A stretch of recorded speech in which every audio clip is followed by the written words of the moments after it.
الحمد لله والصلاة والسلام على رسول الله محمد وعلى آله وصحبه ومن والاه أما بعد.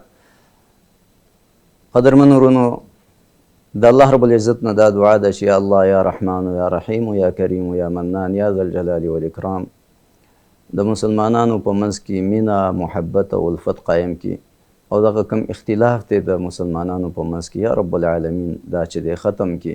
مونږ اورو هر طرف ته مناظری وي د دې شي چې د ګران ورونو مونږ تایید نکو، خصوصا په هغه مسائل چې کوم هغه اجتهادي مسائل دي بین المذاهب په دې کې چې د دومره حد ته اختلاف چې په هغې کې بیا مناظرې وشي او هغه مناظرو کې بیا چې د په یو بل باندې تنقید او بد رد ویلی کېږي، دا چې د ښه کار نه دی. خو لیکن ګران ورونو یو اجماعي مسله چې ټول امت په هغې باندې متفق وي، په هغې کې څوک اختلاف کوي، هغې سره یقینا هغه خلک چې د خلکو ته ښکاره کول پکار دي، هغې سره چې د مناظرې هم پکار دي، دې دپاره چې د هغې خلکو حقیقت خلکو ته معلوم شي. یو انسان چې د حدیثو نه انکار کوي او صراحتا دا وایي چې یاره دا بخاري دی که مسلم دی وغیره، وایي دا چې د مجوسو پیداوار دی، دا د ایرانیانو پیداوار دی. خو لیکن ګران ورونو هغه مسائل چې کوم اجماعي مسائل دي، یعنی عمل په احادیثو باندې، دا اتفاقی مسله ده چې یو ځل صحیح حدیث چاته نقل شي باید په هغې عمل وشي. دا د ټولو مذاهبو په دې باندې اتفاق دی. همدې وجې نه ټولو امامانو هم دا خبره کړې ده چې اذا صح الحدیث فهو مذهبي، کله چې یو صحیح حدیث تاسو ته رالو نو دقه زما مذهب دی. نو دغسې خلک چې په اجماعي مسایلو کې هغوی اختلاف کوي، هغه خلکو ته ښودل پکار دي، هغوی چې د خلکو ته رسوا کول پکار دي. دغه زمونږ منځ کې چې کوم اختلاف وایه دا کافي نه و چې اوس په اجماعي مسایلو کې هم خلکو اختلاف شروع کړو. محترم ورونو، بله ورځ ما تاسو ټولو به کتلی وي چې مناظره وشوه د منکرین احادیثو سره. تاسو وګورئ اول خو دې دپاره یعنې سړی اول حیران شي چې یاره دوی څنګه داسې د احادیثو نه انکار کوي. یعنې حقیقت کې سړی تعجب کوي چې یاره څنګه دوی انکار کولی شي. قرآن کریم خو خپله د دې نه ډک دی. الله رب العزت چې دی په قرآن کریم کې فرمایي چې واطیعوا الله واطیعوا الرسول، تاسو د الله اطاعت وکړئ، د الله د رسول اطاعت وکړئ. د الله د رسول به چې دی مونږ اطاعت کوو په اقوالو کې، په افعالو کې، حتی په تقریراتو کې. یو شی نبی کریم صلی الله علیه وسلم مخې ته وشو او نبی صلی الله علیه وسلم انکار وکړو، مونږ به د هغې نه منع کیږو. یو شی د نبی صلی الله علیه وسلم مخې ته وشو او نبی صلی الله علیه وسلم خاموشه پاتې شو یا د هغې تایید یې وکړو، مونږ به چې دی هغه عمل کوو. نو د نبی صلی الله علیه وسلم اطاعت به چې دی هم په افعالو کې، هم په اقوالو کې، هم په تقریراتو کې مونږ کوو. هغه افعال د نبی صلی الله علیه وسلم، هغه اقوال د نبی صلی الله علیه وسلم، هغه تقریرات هغه په حدیثو کې بیان شوي دي. نو څنګه چې دی په قرآن باندې عمل وشي؟ الله خو فرمایي چې الله د الله د رسول اطاعت وکوي، او د الله رسول اطاعت چې دی هغه په هر شي کې د هغې په افعالو کې، د هغې په اقوالو کې، په احادیثو باندې عمل نه بغیر چې دی په قرآن باندې عمل نشي کېدی. الله رب العزت فرمایي چې وانزلنا الیک الذکر لتبین للناس ما نزل الیهم ولعلهم یتفکرون. مونږ ته د قرآن کریم نازل کړی دی دې دپاره چې ته د خلکو ته بیان کړي دغه قرآن کریم او د دې وضاحت وکړي ما نزل الیهم، هغه شی چې دوی ته کوم قرآن کریم نازل شوی دی هغه خلکو ته بیان کړي او د هغې وضاحت وکړي په خپل اقوالو سره، په خپل افعالو سره، په خپل تقریراتو سره. همدغه رنګې رب العالمین فرمایي چې لقد کان لکم فی رسول الله اسوة حسنه لمن کان یرجو الله والیوم الاخر.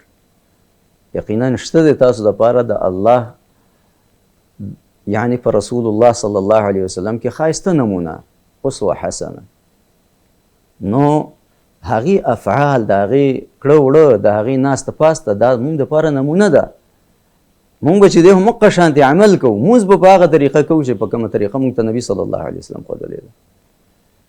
الله رب العزت فرمایي چې فلیحذر الذین یخالفون عن امره ان تصیبهم فتنه.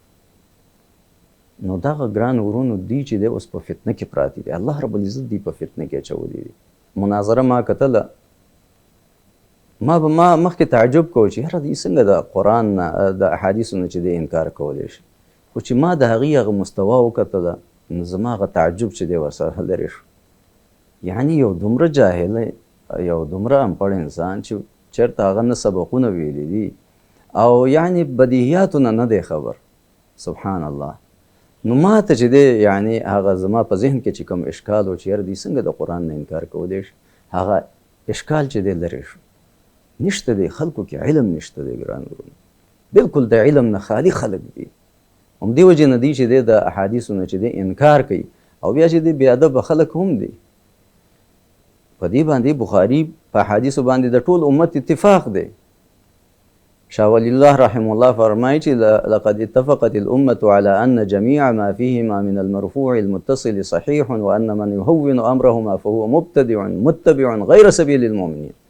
په دې بخاري مسلم کې چې کوم احادیث دي مرفوع متصل دا چې دی صحیح دي او څوک چې د دې احادیثو سپکاوی کوي شاه ولی الله رحمه الله فرمایي چې فهو مبتدع، دا انسان چې دی مبتدع دی، متبع غیر سبیل المؤمنین، د مسلمانانو په لاره روان نه دی، چېرته د غیر مسلمو په لاره باندې روان دی.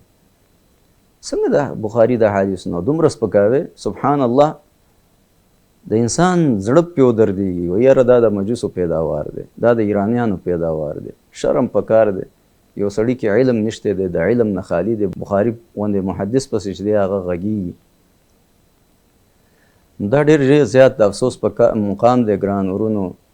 محترم ورونو چې یو انسان د احادیثو نه انکار کوي، تاسو خپله ووایئ چې دا حتی چې مثلا د خپل کور والا سره ملاویږي په کومه طریقه به ملاویږي؟ د زناورو غوندې کې مونږ ته خو نبي صلی الله علیه وسلم چې حتی د هغې طریقه هم ښودلې چې یو انسان د خپل کور والا سره ملاویږي هم بستري کوي، د هغې طریقه هم ښودلې. نو په سنت طریقه به دی څنګه هم بستري کوي؟ مونږ ته هغه شی هم نبي صلی الله علیه وسلم ښودلی دی. نو دغه انسان چې څوک د حدیث نه انکار کوي نو معنا دا شو چې دا د خپل هغه کور والا سره هم چې په صحیح طریقه نشي ملاویږي، چېرته د زناورو غوندې کې به ملاویږي. همدغه رنګې یعنې څوک د حدیثو نه انکار کوي، استنجا ته څنګه کوي، په کومه طریقه کې؟ نبي کریم صلی الله علیه وسلم موږ ته د هغې طریقه هم ښودلې ده. یهودو به خاندل، مسلمانانو پورې به یې خندا کوله. چېرته تاسو ته نبي صلی الله علیه وسلم د هر شي طریقه ښیي، تر دې پورې حتی الخیرات، تر دې پورې چې د اودس ماتي د استنجا طریقه هم تاسو ته ښیي. صحابو به په فخر سره ویل چې مونږ په دې باندې فخر کوو چې مونږ ته نبي صلی الله علیه وسلم د هر شي طریقه ښیي، حتی چې د استنجا طریقه هم مونږ ته بیانوي. نو معنا دا شوه چې دغه انسان چې حدیث نه مني، دې ته نه د استنجا طریقه معلوم ده، نه د خپل کور والا سره د ملاوېدو طریقه معلوم ده. اودس به ته څنګه کې؟ اودس به په کومه طریقه کې؟ قرآن کریم کې خو د هغې تفصیل نشته. ته به چې دی مزمزه او استنشاق پوزې ته او خولې ته به اوبه اچې که نه به اچې؟ په قرآن کې د دې ذکر چېرته راغلی دی؟ ته چې خپل دا څنګلې وینځې کوم ځای پورې به وینځې؟ د هغې ذکر په قرآن کریم کې چېرته راغلی دی؟ همدغه رنګ یو انسان چې احادیث نه مني، دا مونځ به په کومه طریقه کوي؟ د هغې تفصیل خو په قرآن کې نه دی راغلی، دا خو په حدیثو کې راغلی دی. نو په قرآن باندې عمل تر هغې نشي کېدی تر څو چې انسان په حدیثو باندې عمل ونه کړي. همدغه رنګې ګران ورونو زکات تفصیل چې دی په قرآن په حدیثو کې راغلی، همدغه رنګې چې دی حج، همدغه رنګې چې دی روژه، د دې تفاصیل چې دی په احادیثو کې د دې بیان راغلی دی. او یعنې مقصد دا دی چې دا ټول ارکان د اسلام تر هغې پورې مونږ نشو ادا کولی تر څو پورې چې مونږ په احادیثو باندې عمل ونه کړو. آخره کې دغه ورونو ته زه یو درخواست به وکړم، دغه کوم چې منکرین حدیث دي، دی چې دی بیا آخره کې په دمکۍ باندې راولګي او دمکي کوي. ګران ورونو په دې دمکو باندې څوک نشي تاسو یېرولی، دا د هغې دي عقیدې مسایل دي. عقیده باندې خلک چې د خپل سر هم ورکوي. تاسو یعنې دا دمکي په هغه چا باندې چلیږي چې هغه ایمان نه لري. اما چې یو انسان ایمان لري او هغه چې د خپلې د عقیدې نه خبره کوي، ته هغه څنګه ویرولی شي؟ هغه خلک هېڅکله نه ویرېږي. نو ګران ورونو مه کوئ، دا دمکیانې مه کوئ، تاسو پې ښه نه ښکارئ. علم نه خو هسې هم خالي کم از کم اخلاقو نه خو کار واخلئ او نه چې دی په دې دمکو باندې تاسو څوک ویرولی شي. او آخره کې تاسو نه زما درخواست دی ګرانو ورونو دغه منکرینو حدیثو ته زه دا هغوی نه چې دی زه دا مطالبه کوم ګرانو ورونو امام بخاري رحمه الله شو یا نور حدیثو کتابونه دي هغه چې دی تاسو نشي ختمولی د هغې مقابله تاسو نشي کولی او دا کم چې ستاسو غلطه عقیده ده دا په دې شور باندې په دې دمکو باندې دا بېځایه په دې یعنی په دې شي باندې تاسو هیڅ کله دا یعنی نشئ کامیابېدی د الله د دین مقابله تاسو نشئ کولی نو الله ته رجوع وکړئ الله ته راوګرځئ په حدیث باندې عمل وکړئ دا اصل کې څوک چې په حدیث باندې عمل نه کوي دا اصل په قرآن کریم باندې عمل نه کوي دا اولنی قدم دی چې یو ځل د خلکو د زړه نه د حدیثو احترام ووتو په دویم قدم کې بیا هغې چې دی د هغې د زړه نه د قرآن کریم هغه احترام هم بیا ځي. نو رب العالمین نه دعا ده چې یا رب دغه کم خلک چې په فتنه کې پراته دي یا رب ته دې ته هدایت ورکړي یا رب ذوالجلال ته دې ته هدایت ورکړي او که چېرته د دې هدایت په نصیب نه وي یا رب العالمین دا خلکو ته رسوا کړي. وصلی الله علی نبینا محمد وعلى آله وصحبه اجمعین.